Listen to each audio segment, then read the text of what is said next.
2025 is over, and it was a solid year for movies. But which ones were the best of the best? The movies that spoke to me the most? Today, let's find out by ranking my top 10 best movies of 2025. And just a reminder, this is my own personal list. You're going to disagree with my placements, but feel free to let me know your top 10 down in the comments. But let's start with... Number 10 on my list is going to be Avatar: Fire and Ash. I just talked about this movie in my James Cameron ranking video a couple weeks ago, so I'll be pretty brief. James Cameron continues to prove that he is simply that guy. This is the darkest of the three Avatar films, which greatly benefits the story because it creates these deeply personal character stories for characters like Jake and Neytiri and Quaritch and all the kids. Most of the characters go on these grand character arcs during the course of this epic, and all of them work. The visuals are stunning, the action is jaw-droppingly insane. This is yet another fantastic adventure into Pandora. Be sure to check out my James Cameron ranking for my more in-depth thoughts, but Fire and Ash more than earns the number 10 spot. Number 9 is gonna be K-pop Demon Hunters. This film really surprised me because it felt like I heard nothing about it for most of the year, and then as soon as June 20th hit, boom, K-pop Demon Hunters everywhere. On YouTube, on Twitter, follow me on Twitter by the way, in your mom's house, everywhere. And I wasn't ecstatic to watch it back in the summer, but once I sat down and watched it, I immediately understood the hype. Let's first talk about the music. Now, music is of course a very subjective thing, and I know not everyone is gonna like the songs in this film or even musicals in general. But I like musicals, and gosh darn it if K-pop Demon Hunters didn't have some absolute bangers. Each song works within the actual movie to either progress the story or to give some sort of insight into what's going on in the characters' heads, which is what a musical is supposed to do. And even on their own, all the songs are good. My favorites are probably How It's Done, Your Idol, and of course... The other half of what makes K-pop Demon Hunters so special is the animation. Sony Animation has revolutionized 3D animated films with the Spider-Verse movies, and you see a lot of that inspiration here in Demon Hunters. And the best part of the animation is the versatility of it. Because it's able to make these gorgeous, jaw-dropping scenes, it's also able to deliver fluid, exciting, hyper-fast action sequences, and it also injects a ton of visual humor, and creates these fantastic, goofy moments. The main trio of characters are all fantastic. Rumi has a lot more story than the other two, and we'll talk about that in a second. Each of the girls has their own personality that comes through the character designs, the individual dialogue, and through the voice acting. And most importantly, they all have chemistry together and you buy into them as a team. And Rumi's character story is both beautiful and incorporates the same themes as the overall story. She learns that keeping her demon side, her patterns, her deepest insecurities a secret from the people closest to her isn't the way to live. And trying to fix her problems, she only made things worse, which in turn made the demons stronger. And the resolution to her story in the overall story is powerful, and a great optimistic ending for the film. K-pop Demon Hunters is a fantastic brand new animated movie and easily one of the best of the year. I just hope Netflix releases a Blu-ray of it. Please, Netflix. I beg. Oh, Romeo, Romeo, wherefore art thou, Romeo?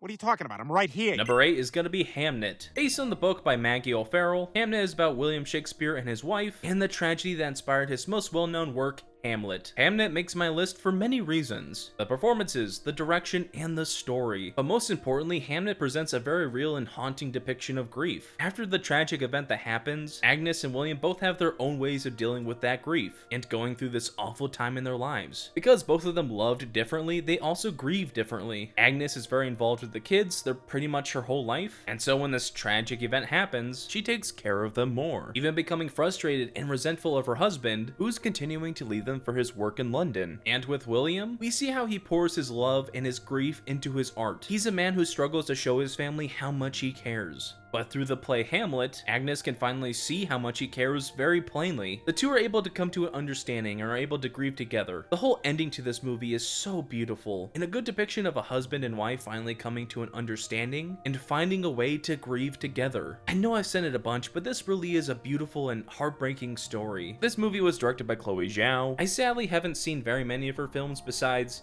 frickin' Eternals. But Hamnet has its own very distinct visual style. It kind of feels like a book, if that makes sense. And the performances across the board are exceptional. I fully expect Jessie Buckley and Paul Mescal to receive Oscar nominations this year, because Buckley gives an exceptionally devastating performance, and Mescal is able to convey the quiet destruction William feels so darn well. Hamnet is absolutely a must-watch for this year, and more than earns a spot on this list. Of all the time I spent watching movies this year, I've sometimes been neglectful of my own digital security. It sure would be great if I had a VPN to protect me from online scammers and data brokers, and I can get one thanks to the sponsor of today's video, Proton VPN. With over 100 million users today, Proton VPN is built by the same team of scientists behind Proton Mail from CERN. And while I'm no demon hunter or Na'vi warrior, I often do have to hunt down information to make my videos. But sometimes I get a message saying that the content I'm trying to access is blocked in my region. But thanks to Proton VPN, you can access any website that may be blocked or censored. Simply select a server in a different country and connect to it. This routes your internet traffic through servers located in countries where the blocked content is accessible, allowing you to access it. Proton VPN has a custom protocol that disguises your VPN connection, making it harder to block. And even when a default VPN protocol is blocked, it automatically switches to a different VPN protocol to evade the block and maintain your connection to Proton VPN. So if you want the same freedom to watch whatever you want while also protecting your online identity, Proton VPN is the way to go. And right now with the Black Friday offer, you can get the VPN Plus plan for just $2.49 a month. That is 75% off, meaning you save $105. You can use the link in my description or head to protonvpn.com/anothernick to check out while the offer is still live. Thanks to Proton VPN for sponsoring this video, and now back to... Wow, that girl's hot. That's a guy. That other guy's handsome. That's a girl. That cat is cute. That's a dog. What is everything? Number 7 is gonna be Chainsaw Man the movie, the Reze arc. I'm not the biggest anime guy. I've only seen a handful of different shows, but one of the ones I have seen was the first season of Chainsaw Man, based solely on the fact that it's a cool concept and character design. So when I heard they were continuing the story with a theatrically released movie, I was reasonably excited. And boy, did it exceed every expectation I had. Let's talk about the coolest thing first. The action goes so incredibly hard. The final half or so of this movie is essentially all action and just so darn incredible. As soon as Reze starts using her devil bomb powers, or when Denji rides the shark fiend into battle, it's equal parts insane and just really cool. Everything you can want from a movie like this. The animation is also perfect. It's animated by MAPPA and they tend to always do incredible work, but there are certain moments I've never seen before in an anime that were executed wonderfully. Like this bit that we see from Denji's POV. This looks crazy. Oh, this is very nice. We gotta get this framed. But on top of the animation and action, the story is something special too. Because despite what you might think by looking at this movie, it's actually a romance movie. A completely insane romance movie, but a romance movie all the same. The Denji and Reze story is so well done. In the beginning, it's very clear that Reze is trying to seduce Denji. Get him to lay his guard down so she can take his chainsaw devil heart. No girl you've ever just met is laughing at your jokes like this.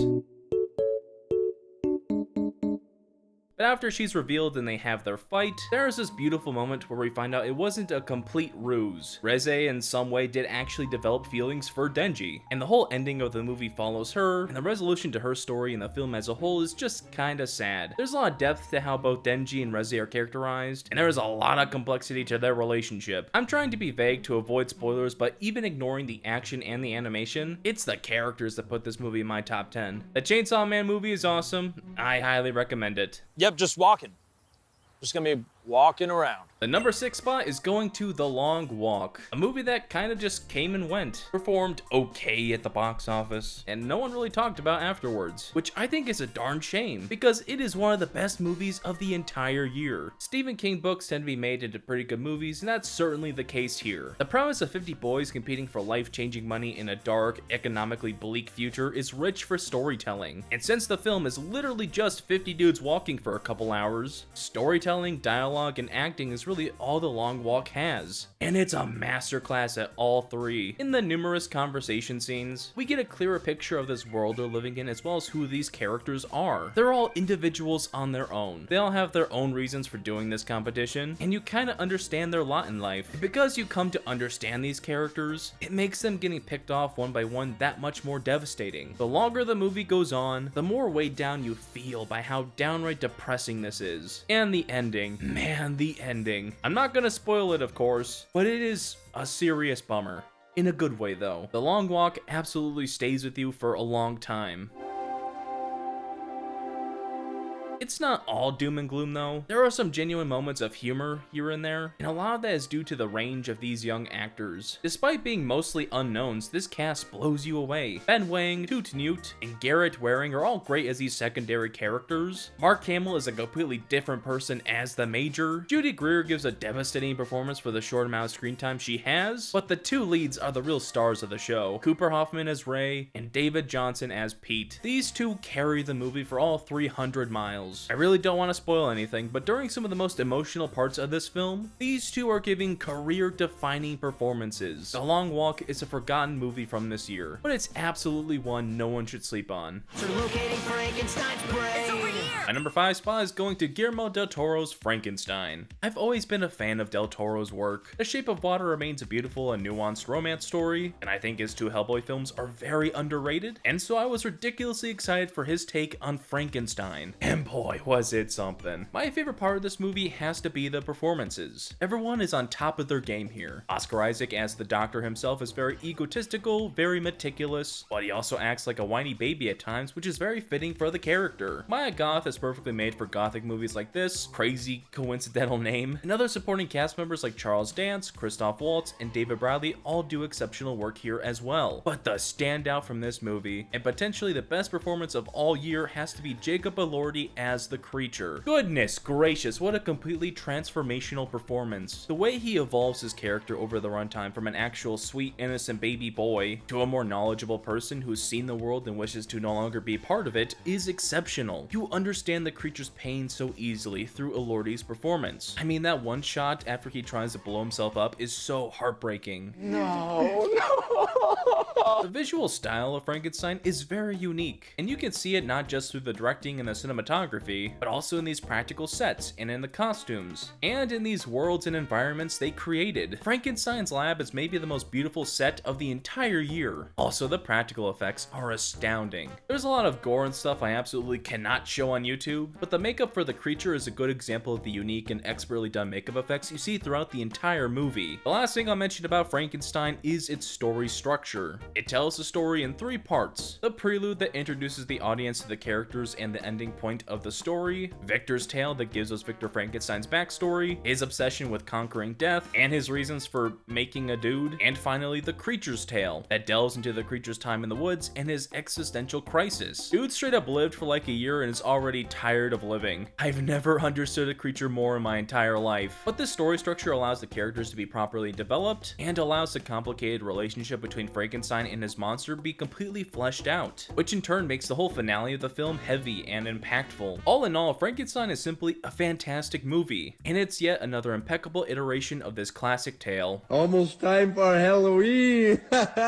Don't come to my house or else I'll suck your... Number 4 is gonna be Sinners. I'm sure this movie is on most people's list this year because it really is that great. I've enjoyed Ryan Coogler's other work with Creed and Black Panther, but I would say this is maybe his best work. It's absolutely gorgeous to look at, and there are so many sequences that are some of the best directed of the entire year, including one that I won't ruin for anyone. It's during one of the music performances in the movie. If you've seen it, you know what I'm talking about. And once it becomes more of a scary movie, Coogler's direction is once again impeccable. The movie becomes very tense and stressful as the characters begin to be picked off. And while there aren't many jump scares, the ones that are here are very effective.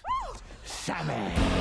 That one in particular I keep quoting all the time. Just the way he says Sammy tickles my brain. Sammy. The cast is good across the board. Michael B. Jordan is playing dual roles as both Smoke and Stack. He does a good job of making both characters distinct from one another, both with how they talk and how they hold themselves. I've been on record saying that Haley Steinfeld is my favorite actress, and that is certainly still true here. Mary has a unique story within the greater picture, and Steinfeld presents that well, and once Mary becomes a vampire, she is clearly having the time of her life. We ain't gonna kill every last one of you. Also, I remember when Vampire Mary was first revealed and Twitter went freaking insane.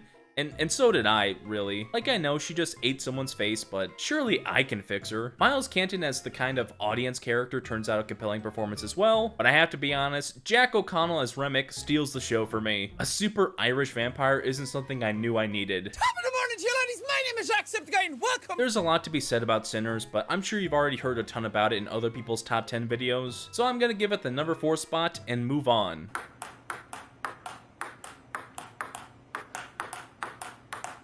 Number 3 is Marty Supreme, baby. The latest addition to my list, but man, what a movie. Let's start off by talking about the main man himself, Timothée Chalamet. Dare I say, he's the greatest actor of my generation. I mean, he's technically a millennial, but the Zoomers claim him anyway. Every performance he turns out is some career-defining piece of work, and he can do it all. Dune, Call Me By Your Name, and even Wonka. He's the best part of every project he's in, and that's certainly the same here. Marty is this overconfident, eager, borderline delusional person, and Timothy sells every scene of that oh so well. He's always hyper intense and always on edge. He's in the vast majority of this movie, and I never once saw Timothy. I only ever saw Marty Mauser. I fully expect Timothée Chalamet to win an Oscar for this movie. He's turned out too many good performances for the Academy to snub him again. I mean, I still haven't gotten over him losing to Adrian Brody last year. That was some nonsense. And the Oscar goes to Adrian Brody.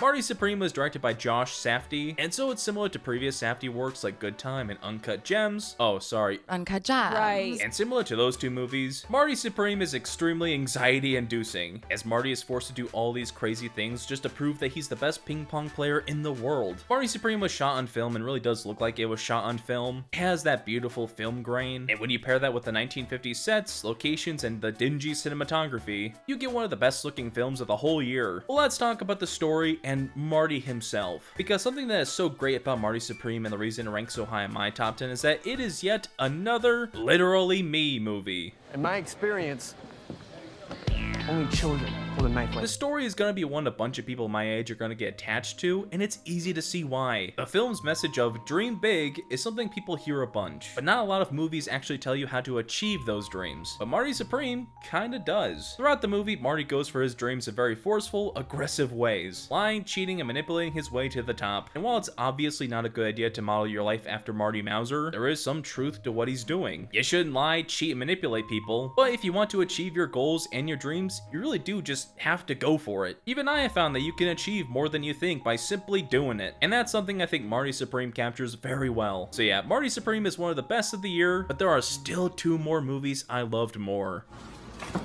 Corporate called, you're fired. Oh dear. My second best movie of the year is No Other Choice. This is a movie about a man who lost his job and does some crazy things to take care of his competition and secure a new position. And man, I did not expect this movie to hit as hard as it did. Getting fired is an awful feeling. I would know. I was fired a couple years ago. And when you're let go, not only do you have to worry about taking care of yourself, taking care of those who depend on you, and other important things like that, but also when you're fired, you have your own mental battle to fight. You start to doubt yourself. You think you're not good enough because we as humans place so much of our value on our works, the things we do for a living. Thankfully, I was able to start up this YouTube channel after I was fired, and so for me, getting let go turned out to be a good thing, but No Other Choice captures so much of that human experience beautifully. Not only does Man-Soo in this movie worry about providing for his family, but he also feels like a failure. And so the mixture of his own mental turmoil and the approaching deadline of his house being foreclosed leads to him taking drastic action and taking out the other men competing for similar jobs. But while you can feel some sympathy for the lead character, you also feel sympathy for his victims, because the film does a good job at characterizing them too. They're truly innocent and were forced into the same circumstances as Man-Soo, making the events of the movie rather tragic. And outside of some relatable story elements, No Other Choice is fantastic in other ways. This movie was directed by Park Chan-wook, a legendary filmmaker who made Oldboy, The Handmaiden, and a bunch of other stuff. And No Other Choice is stylistic, visually interesting, and perfect at keeping the audience engaged. There are some very cool shots in this movie that I will remember for a while. The cast is also fantastic across the board, especially Byung-hun Lee, who you probably recognize from Squid Game and a bunch of other stuff. The score is great, the pacing is fluid, and there's a lot of commentary on AI that surprised me. We see the first-hand ramifications of AI taking human jobs in the film, and yeah, that's a scary reality we're facing. But No Other Choice is a brilliant film, but not quite my number 1. But before we move on to my number 1 movie of 2025, I wanted to share my honorable mentions. Those movies that were also pretty darn good, but for one reason or another didn't quite make the top 10 for me personally. And those films are Wake Up Dead Man, Mission Impossible: The Final Reckoning, The Life of Chuck, The Fantastic Four: First Steps, Warfare, Thunderbolts, Sentimental Value, F1, Predator: Badlands, and a Minecraft movie.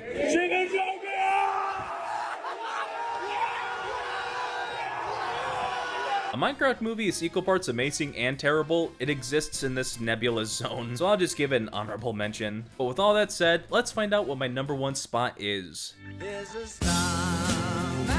Number 1, Superman. Could there really be any other movie? Superman was my most anticipated film of the year, and my goodness did James Gunn deliver. As a new iteration of the character, this movie works wonderfully. It captures the essence of Superman, while also making changes that make this version unique and different. A lot of people dunk on the Jor-El twist in this film, but it adds a new complexity into the story, where Clark has to grapple with the fact that his whole identity is built on a lie, and that the people he looked up to are actually evil. It creates an emotionally impactful character arc for Superman that's different from other Superman stories we've seen in film. Superman also has some of the coolest action of 2025. Each and every set piece is so well filmed, exciting, and just plain awesome. The kaiju fight is huge with some funny moments. The prison escape is visually marvelous, and a great showcase for how strong this version of Supes is. And the entire final act is one great action bit after another, especially when Clark pulled this move. The cast across the board is absolutely brilliant. Rachel Brosnahan and Nicholas Hoult are the best versions of Lois and Lex we've ever seen before. The Justice Gang is a fun addition, with Nathan Fillion's Guy Gardner, Isabella Merced's Hawkgirl, and the GOAT, Mr. Terrific, played by Eddie Gathegi.